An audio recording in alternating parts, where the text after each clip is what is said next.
Aram Touré xibaaru marax yi ni nga ko waxee noonu ponk yi ca gën a fës bokk na ci Mariam Diagne nag jébbal nañu ko boromam sànq ca sëkki taaxi kaw ya nekk ca diwaanu Thiès mbooloo mu takku nag gunge ko ca këram gu mujj googe bokk na ci borom këram ma bàyyi ko ca Italie ak maire bu Thiès Nord mu nekkoon soxna soosu ñu faatoon ci anam yu ñaaw a ñaaw ca gox ba ñu naan Medina Fall ca Thiès. Beneen ponk ci biir xibaar yi ñeel nag jàngoro ji di coronavirus jamono ji ñuy wax ak yéen nag kon Sénégal defi jéego rek ci wàllum paj nag jëmale ci ñi ko amee ñetti cas la ñu doon wax ñu ne nag boo moyul suba am na koo xamante ne nag bu ñu ko defalee test ci ñooñee feebar bu fekkente ne nag yëf yi daal set na wecc moom moomu daña daal di ñibbi ci këram booleeg nag njëkkoon a ñibbi waaye liñ ci jàppit mooy tey ci talaata ji am na ku ñu doon jox ci moom coronavirus waaye ba ñu ko defee nag gisuñu ca benn sikki sàkk maanaam daal amu ko ca Italie moom quarantaine la ñu daal di amal foofee kenn sañu ta dem kenn sañu ca dikk ku ci nekk nag yaa nga toog ci sa kër ndax loolee la ñu gis ni mooy tax rek kon feebar ma ñu gën koo xeex ci dëkk boobu nga xamante ne ma ngay lëmbee Italie tamit ñu gis ni ñu bari ci doomi Sénégal ña nga fay moodu ci kanam da ngeen dégg ci biir xibaar yi ku ñu naan Adja Mbodj moom nag ab infirmière la ma ngay liggéeyee ca hôpital Sacco bu Milan lu ëpp ca ñi amee jàngoroy coronavirus foofee la ñu leen di indi waaye xel dal na ndax amul benn doomi Sénégal boo xamante ne am na ko Italie googi ñu gis ne limuk ñu faatu nag ma ngay gën di takku fi mu ne nii ñi ngi wax ni lu toll ci téeméer ak juróom-benn fukk ak juróom-ñett ci doomu aadama ñoo faatu ci jàngoro ji di coronavirus loolee nag gën a rek dolliku ca limba buñ koy xayma fi mu ne nii mi ngi ci juróom-benn téeméer ak ñetti téeméer ak benn tàggat yaram dinañ ci wax ndax karawaas ba dal na ci kaw arbitre yooyu doon grève Sitor Ndour nag CNG dàq na ko ba faw ci lamb ji am na ci ñetti arbitre yoo xamante ne nag ñoom fi mu ne nii daal dañ leen a daal di ajandi fii ak ay at daal duñu daar fenn fuy nuroog lamb dinañ ci dikk ak Cheikh Sadibou Diarra mbokki ponk yaa ngi nii bu ngeen taaxir la tuuti ñu faram fàccee xibaar yi.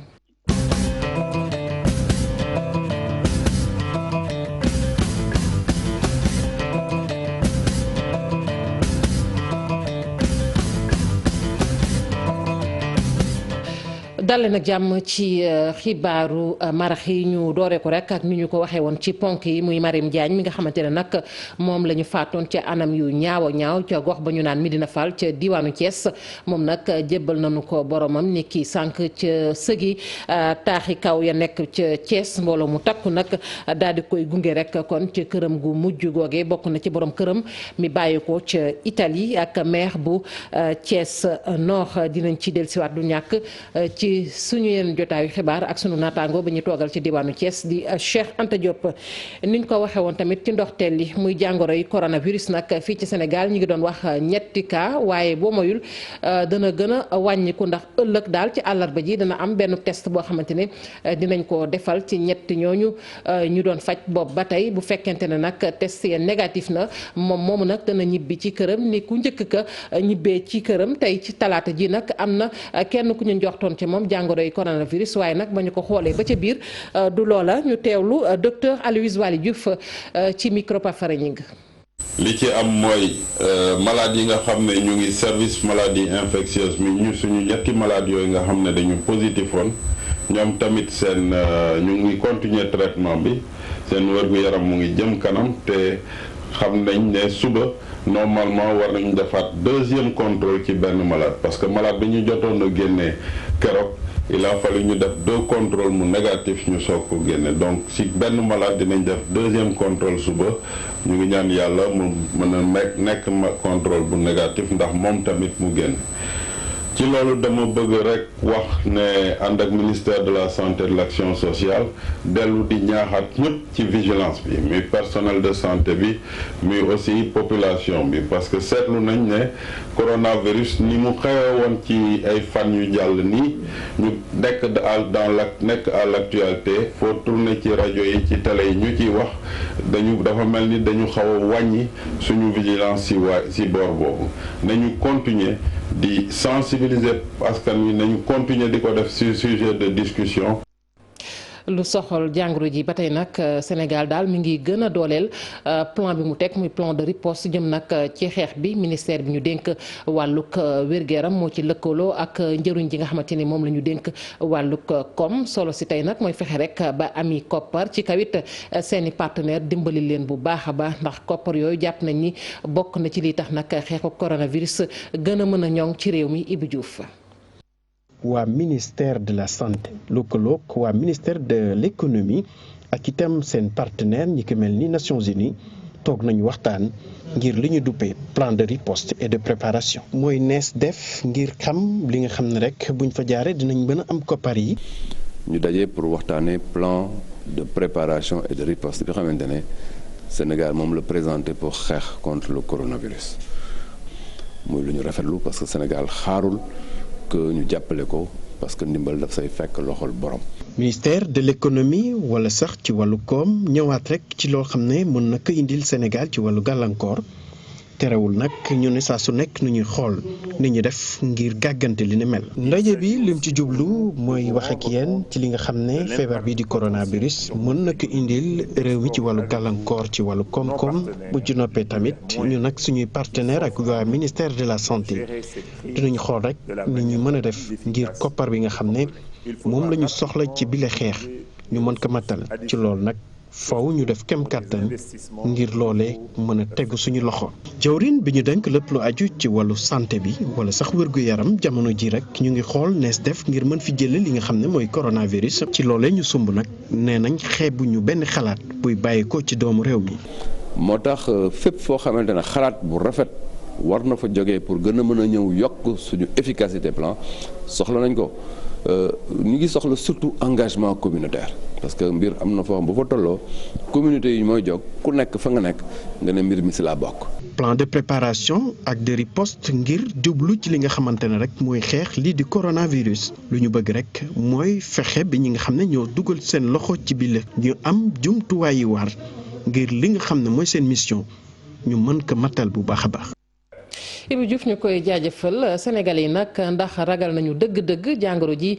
di coronavirus seetlu gi nag mooy ak bàyyindiku dafa am rek ci matuwaay yi ñu doon wax nag ci wàllug fàggu gi ndax keroog bi ñu ne jàngoro ji mi ngi ci réew mi gis nañu ne Sénégalais ñu bare bari nag dañoo daal di taxaw jël seen matuwaay ci wàllug cet ak lu ni mel waaye dafa mel ni tey ji dañoo dellu ginnaaw ci mbir mi loolu nag ñu bari di ko ñaawlu Mohamed Samb Pape Sangone Mbaye.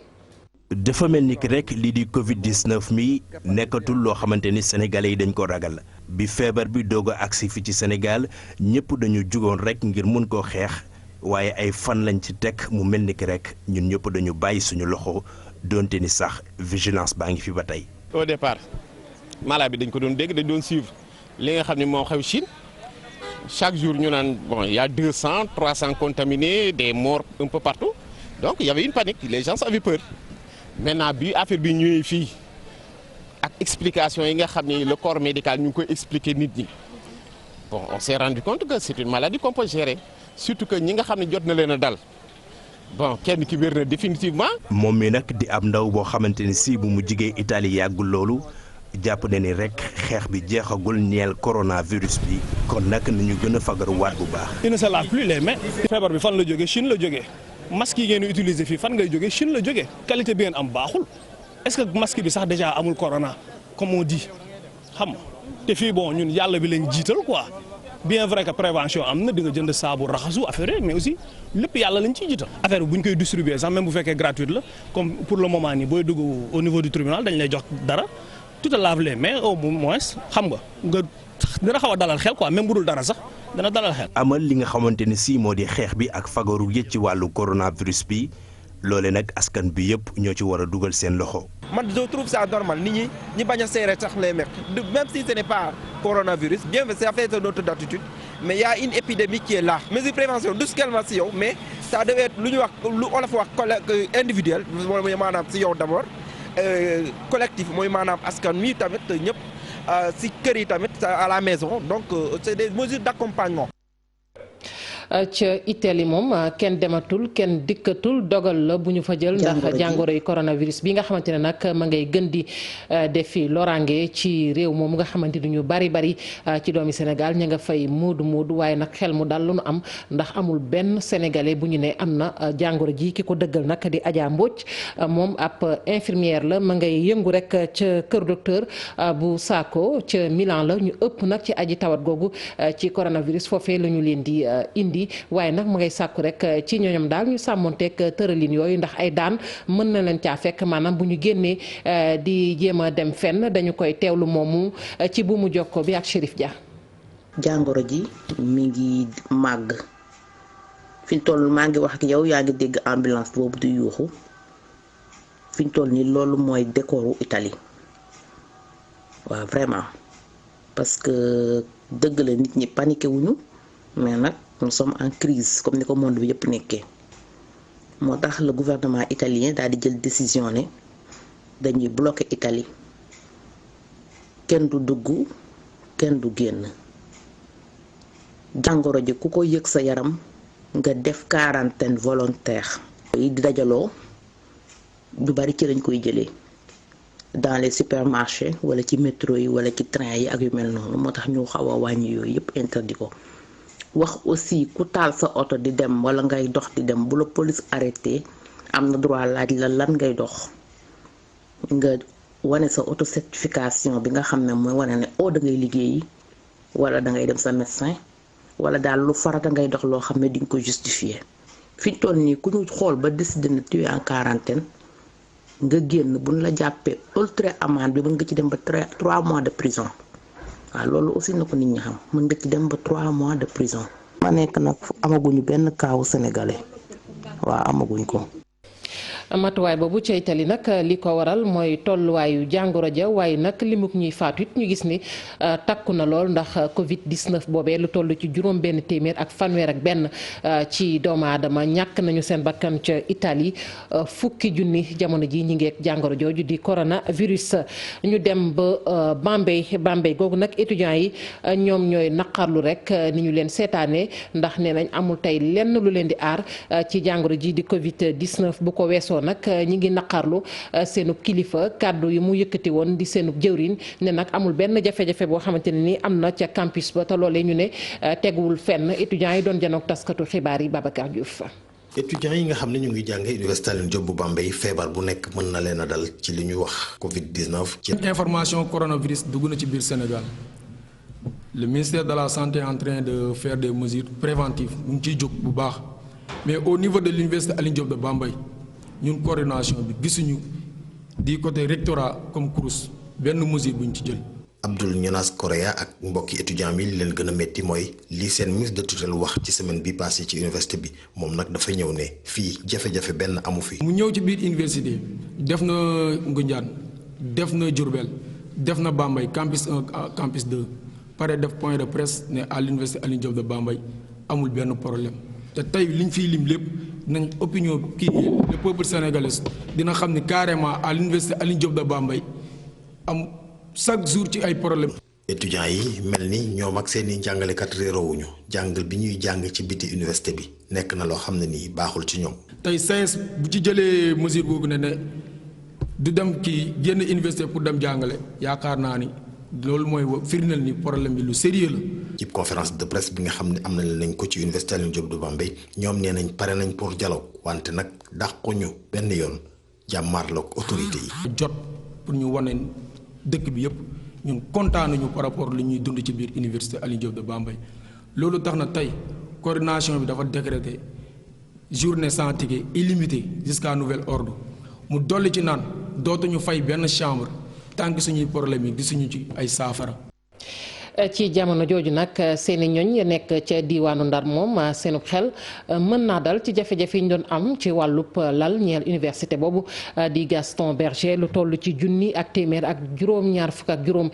ci lal nag kon dinañ ko jot mbaa sax jot nañu ko ba noppi koppare nag xayma nañu ko ci ñeenti milliards centre des œuvres universitaires bu Saint-Louis nag moo jot kon lal yooyu waaye nag ngir lépp leer it ñu xam rek ci anam yi ñu koy joxe ñu ne ngir mën caa jot faaw rek rek ñu jaar ci ab plateforme boo xamante ni dinañ ko tëral Pape Ibrahima Faye moom mooy directeur bu CROUS ñu teewlu ko ci micro Seynou Diop. tey jii li nga xam ni moom mooy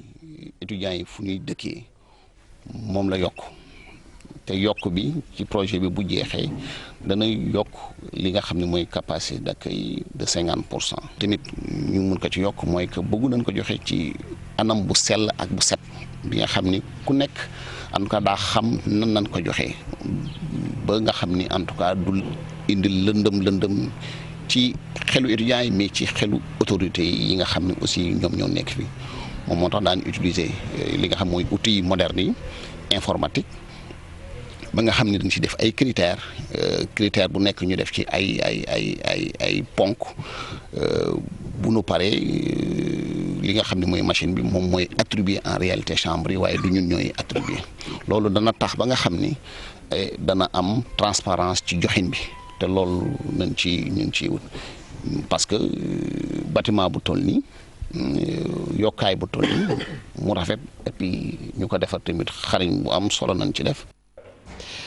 procès bu Pape Ali Niang Mody Niang ak Cheikh Oumar Anne nag dàq nañu ko ba ñaar fukki fan ak ñeent ci weeru mars boobeep procès nag Pape Ali Niang ak Nafi Ngom Keïta ñoom ñu ne ku ci nekk nag war ngaa fay lu toll ci kon fukki junni ngir dossier bi nag ñu mën koo nangu waaye ci fàttali Cheikh Oumar Anne nag lu muy toppee taskatu xabaar bi di Pape Ali Niang ak ki nga xamante ne rek moom moo yoroon kaddu ko of nag mooy ay kaddu yoo xamante ne dañu koo biral te teguñu ko fenn maanaam loo xamante ne daal wax nañu ko te dara amu ca loole nag ñu ngi ko nemmeeku gannaaw téere bi nga xamante ne taskatu xabaar bi di Pape Alé Niang génne woon na ko ci ni kudd doon doxee ñu teewlu maître El Hadj Diouf moom mooy avocat bu Cheikh Oumar Anne. li ñuy wax citation directe mooy nga tëb procureur tëb juge d'instruction dem jébbal bataaxal bi directement ne yow tribunal dama bëgg nga àtteel ma gaaw ndax kii li mu wax dafa garaaw te bëgguma ci nekk ay enquête dama yàkkamti loolu nag boo ko defee da ngay fay tribunal bi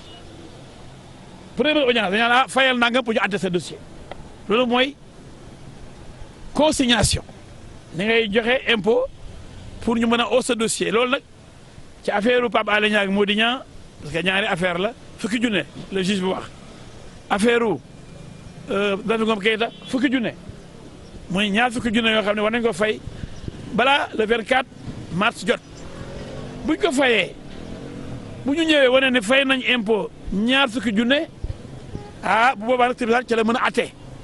tribunal ay wax intéressé wu ko du ay livre wala ay dédication livre tribunal ay firnde lay laaj. affaire bi day yomb lool bu neexee yàlla incha allah rek taxaw di bàkku nag jëm ci làmb ja man intéressé wu ma man jóge ca làmb ja yi bàkkoo gën a wóor. ñu àddu ci leneen muy nag pétrole bi nga xamante ne wàññeeku na ci àdduna wërngal këpp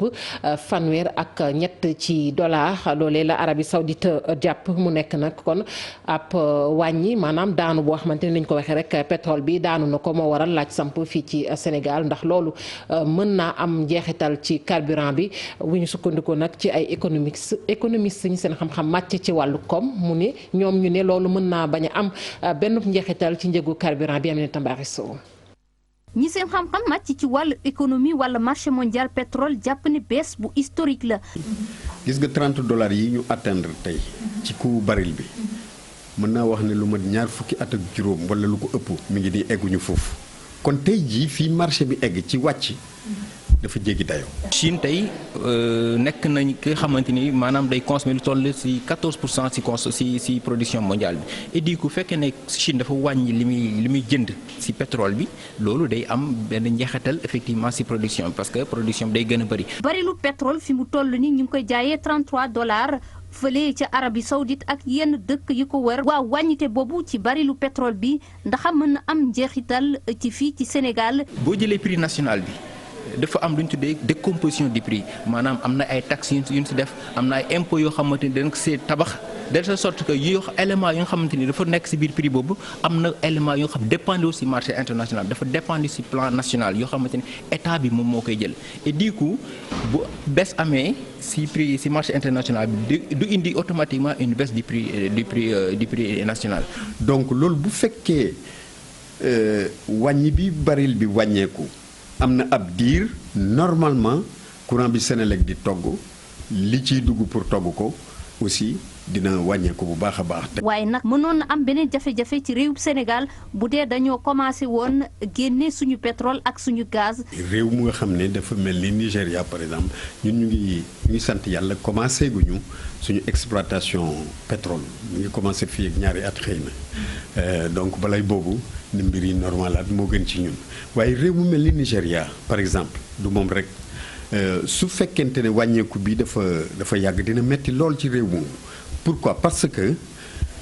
prix bi nga xam ne boo jëlee bari boo ŋaccee barilu pétrole bi ba génne ko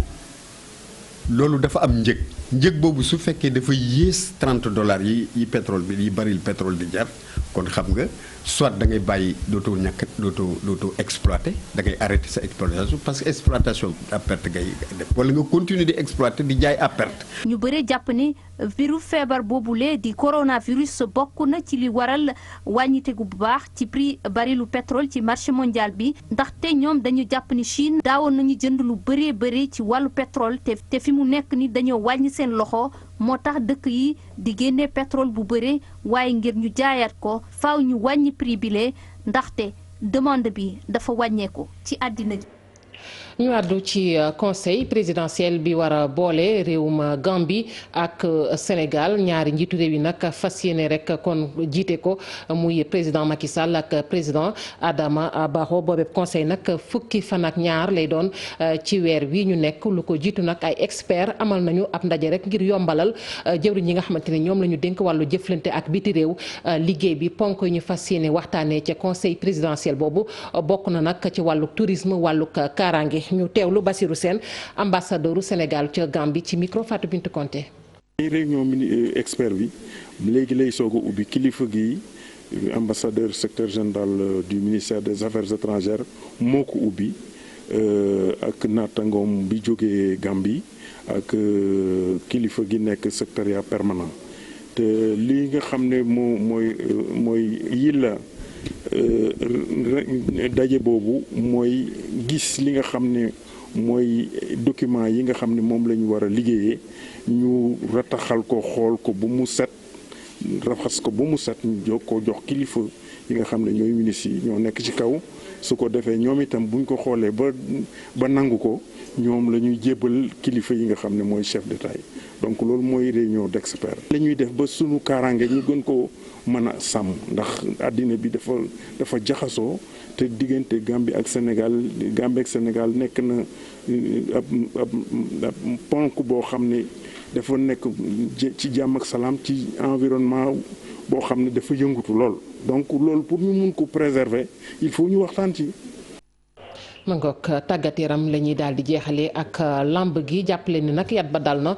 ci kaw rek arbitre yooyu nga xamante ni ñi ngi doon grève Sitor Ndour nag CNG dàq na ko ba faw ci lamb gi am na ci ñett arbitre yoo xamante ne dañu leen aj maanaam daañu toog ay at yoo xamante ni duñu teg seen tànk ci lamb gi ñu féete nag ci ko maanaam waa arbitre yi ñoom ñi ngi waajal ëllëg ab ndaje moo xamante ne bëgg nañu xam fan la ñuy teg ñoom it seen tànk gannaaw mbir mi Cheikh Sadibou Diarra.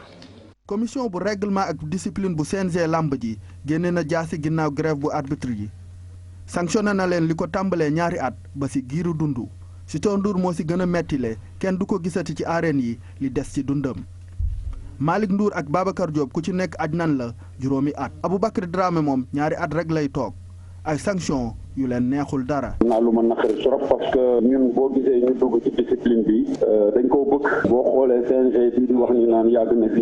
CNG ñu ngi fi ñëw 94 man ma ñëw fi 97 saison 96 97 laa dugg CNG laa dugg ci arbitrage donc buñ toogee ba heure bii ñu ñuy reproché yenn ñi dañu toog gis ne groupe bi ma bokk maanaam CNG bi nga xam ne maa ngi ci gis naa fa faute gën a garaaw te musul am sanction musuñu leen sax convoqué. arbitre lamb ji dañoo dooroon grève 29 février bi weesu ngir ñu defar seen condition liggéey yi dañuy laaj ñu wutal leen assurance ba noppi yokk seen payoor Sitor Ndour ak i ñooñam dinañ daje àllarba bi si ngoon ngir xam ban yoon la ñuy topp ginnaaw sanction yi. ngook foofu la ñuy ndar keppe xibaaru marax yi mbokk yi sant leen gërëm leen bu baax a baax ak yéen ñooñu fare woon ci machine bi ak ñi jàpp ci xibaar bi mu sotti Aram Touré ma delloo la lenge yi. jërëjëf Fatou Kiné Dem ñëwaat suñu gan di Ibrahima Bachir